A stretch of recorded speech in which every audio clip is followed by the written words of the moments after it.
Vitiligo, जिसको सामान्य भाषा में ल्यूकोडर्मा या सफ़ेद दाग की बीमारी कहते हैं, इसका मुख्य कारण होता है जब अपना इम्यून सिस्टम ही अपनी मेलेनोसाइट्स, जो कलर प्रोड्यूसिंग जो सेल्स होती हैं, उनको खाने लगता है। तो सबसे मुख्य रीज़न इसका ऑटो इम्यून रीजन होता है।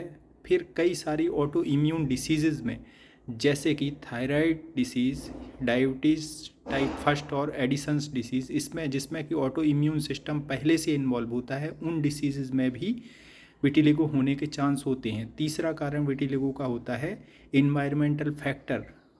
कोई ट्रॉमा है, कोई इंजरी है, सनबर्न है, स्ट्रेस है, उसके कारण से भी विटिलिगो प्रमोट होता है। चौथा कारण होता है नर्व इंजरी। नर्व इंजरी में भी कुछ पार्टिकुलर नर्व की इंजरी होने पर उस नर्व से संबंधित जो एरिया है उसमें विटिलिगो पाया जाता है। तो उसमें प्रायः यह देखा जाता है कि उस इंजर्ड नर्व से कुछ एक केमिकल निकलते हैं जो कि विटिलिगो का कारण बनते हैं।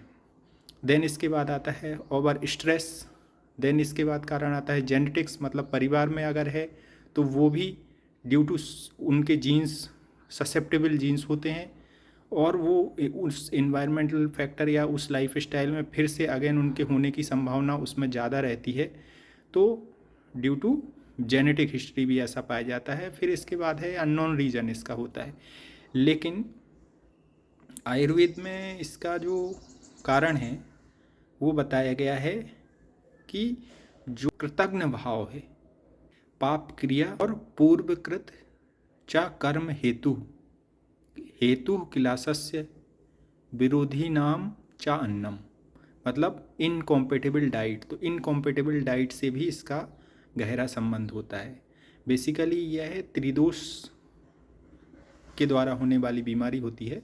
लेकिन अगर ये केवल रक्त धातु में आश्रित है तो इसको दारुण बोलते हैं। अगर ये मांस में आश्रित है, रक्त के साथ मांस भी इन्वॉल्व हो गया है, तो इसको वारुण बोलते हैं। और अगर ये मेद में भी इन्वॉल्व हो गई है तो इसको श्वेत्र बोलते हैं।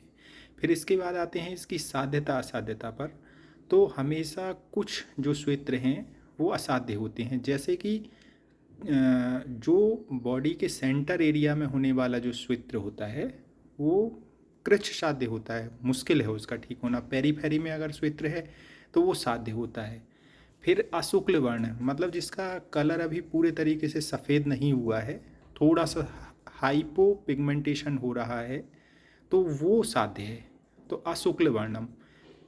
देन इसके बाद आता है असंलग्न परस्परम, मतलब अगर संलग्न हो गए हैं परस्पर जो पैसेज हैं तो वो असाध्य है, और जब तक वो संलग्न उसके पैच नहीं हुए हैं तब तक वो साध्य है।